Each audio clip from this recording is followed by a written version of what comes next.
Here's a story that didn't get as much press in the sort of social media space as it did on TV and in print, but I thought I should bring this to your attention. Biden appointee resigns over president's handling of Gaza war. Tariq Habash, who is a Palestinian himself, an official at the Department of Education, is the second Biden official to quit over the president's support of Israel. A political appointee at the Department of Education announced his resignation Wednesday over the president's handling of the Israel-Gaza war, marking the second public departure over an issue that has deeply divided the Biden administration.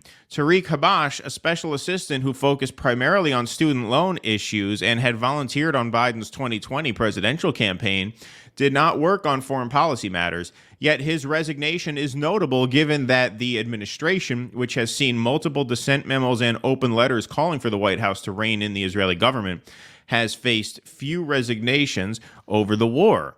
I cannot represent an administration that does not value all human life equally. I cannot stay silent as this administration turns a blind eye to the atrocities committed against innocent Palestinian lives in what leading human rights experts have called a genocidal campaign by the Israeli government, wrote Habash, who is a Palestinian American himself, who served in the administration for nearly 3 years. Sorry, something just happened. Okay, I found it.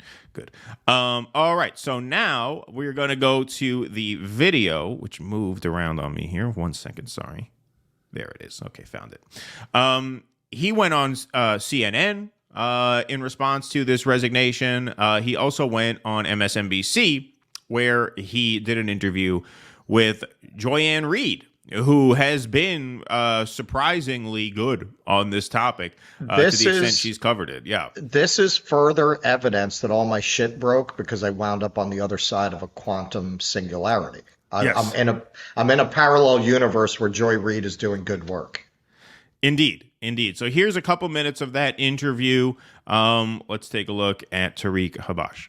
You started out on the Biden campaign as an idealist. Yeah. What was the final straw in saying, I can't stay here anymore? You know, Joy, I worked on the administration's agenda for the last 3 years. I volunteered on the campaign, helping shape the education policy agenda, and we've done a lot of really great work. Unfortunately, I have a little issue with that, but we will let it slide in this context. I mean, nobody makes it to the West Wing who is not a fan of the TV show The West Wing. Yeah, exactly. Yeah, we did a lot of great work, like ignoring the memo that said we should invoke the Higher Education Act to cancel student debt, dragging our feet for a year and a half, picking the wrong one, and now dragging our feet on the right one so that we don't have to cancel student debt before November 2024. That's some of the great work that he's done. So, like I said, in this context, I guess we'll let it slide. But I do have to sort of plant a flag here. We've done the kind of work that has made Donald Trump, without deep state interference, a shoo-in as not only the next president of the United States, but the first person since Reagan probably to win in a landslide. Yes. Definitely, all of that great work has been completely overshadowed because of the president's complete unwillingness to demand an immediate and permanent ceasefire. And it is creating immense danger for millions of Palestinians in Gaza, but also for Americans here at home. Yeah, and you cited in your letter some of the sort of restatements of false information that have dehumanized Palestinians. That would include President Biden, who did repeat early on, some things that turned out not to check out, that accused Palestinians of, or accused Hamas of, but also... Wow, so MSNBC now admitting Joe Biden spreading some misinformation. Like, you ever think you'd see that? Like, her line of questioning is remarkable. From her? Too. Yeah. Exactly. You never get that. You never hear that on MSNBC. Like Joy Reid is one of the most disgusting propagandists on that network. It is just remarkable to see her use her dark gifts for good this way. Yeah. Well, we saw that with Mehdi Hassan for a brief period until they canceled the show. Yes. But Joy Reid is primetime, so they can't cancel her so easy. This is a primetime slot. So just saying he didn't believe the numbers of Palestinian dead, which the UN believes. How did that feel just as a Palestinian American to hear the president say, I don't believe it? I mean, it's heartbreaking. It hurts. It is a dehumanizing thing to hear from the president of the United States, someone who you worked so hard to campaign for and elect and support his policies, that, you know, your life is not valuable. Your identity means less than other people's identities, and it's okay that tens of thousands of people who look like you and who have similar backgrounds and heritage are dying and being massacred, and that hurts.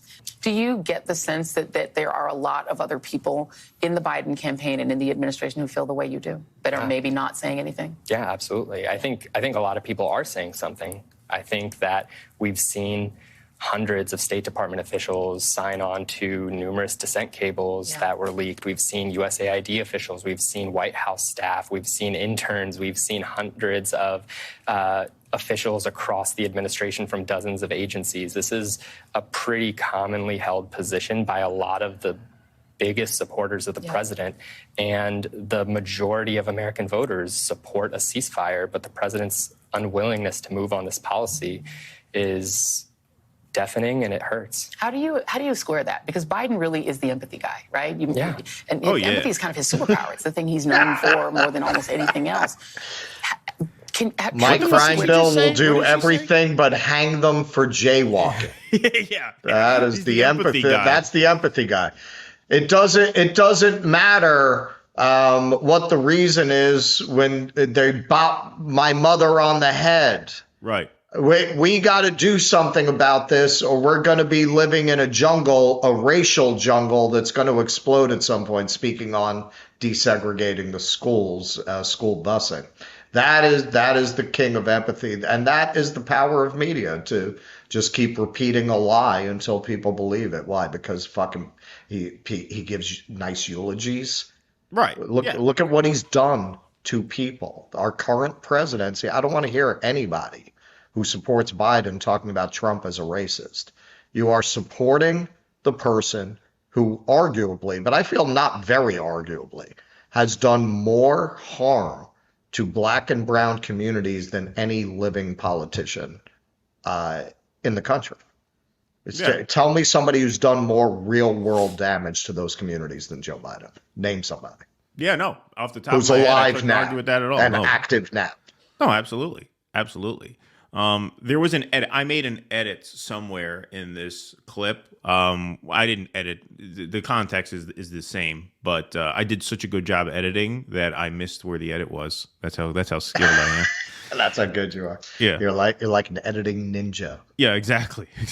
Let me keep. I want to hear that again. Did she say it's one of his superpowers? Ceasefire, but the president's unwillingness to move on this policy is deafening, and it hurts. How do you square that? Because Biden really is the empathy guy, right? And empathy is kind of his superpower. It's the thing he's known for. That's the Joy Reid we know. That's the Joy Reid we've come to know. Empathy is really his superpower. That's what she said. Right. I thought that's what she said.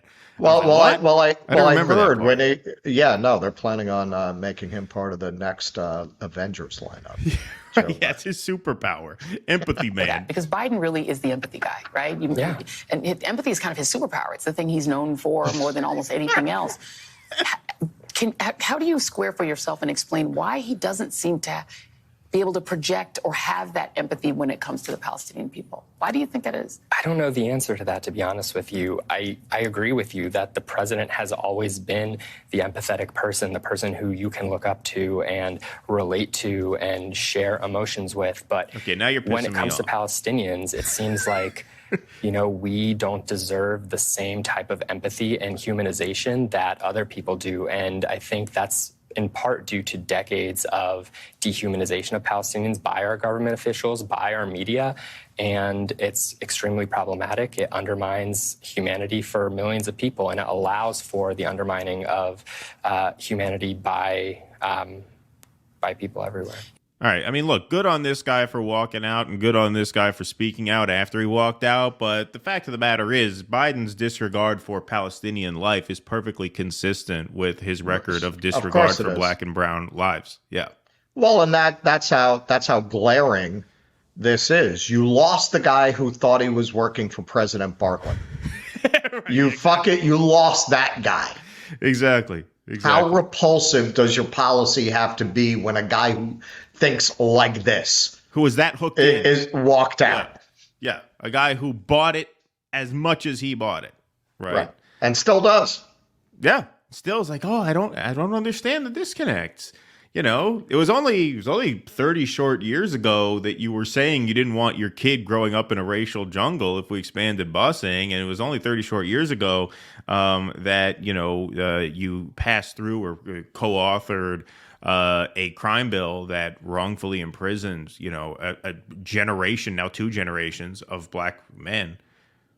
Where did it go wrong? Where'd you go wrong? Hey, it was only 4 years ago that you were reintroducing yourself to the nation by talking very fondly about how well you worked with segregationists with the classic line, "He never called me boy, he always called me son." That was only 4 years ago. That's why I don't want to hear shit from liberals who want to talk about Donald Trump as a fucking racist. You voted for a guy, oh, it was in the past. No, it wasn't. He campaigned talking that shit until they got him in a room and fucking gave him some electric shock every time he said something racist, until finally he just stopped talking about those subjects. If you don't know if you're for me or Trump, you ain't black. He never changed. He's still that guy. They just got him to shut the fuck up about it. Additionally, who started their campaign by calling him out for that? The current vice president, Kamala Harris. That little girl was me line. She started her campaign calling him a racist. Now she's second in line to the throne. Well, she's his racist beard. Right, exactly. Yeah, exactly. Indeed. Please clap.